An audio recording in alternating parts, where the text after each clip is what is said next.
Firefighters in North Dakota say the October wildfires here had similar origins to the fires in California. Wildfires here can happen from April until it snows. State Fire Marshal Doug Nelson says rain usually replenishes fields, which reduces risk. He says more than 126,000 acres burned here in North Dakota with more than 190 fires. The three largest fires in California have burned about 40,000 acres. Both were very dry conditions, drought conditions that were fueled by extreme wind events. You know, we are seeing 100-mile-per-hour winds out west in California right now.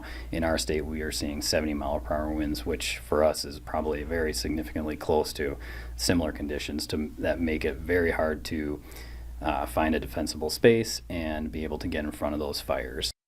He says the snow cover is helpful, but there are still dry areas and exposed fuel sources.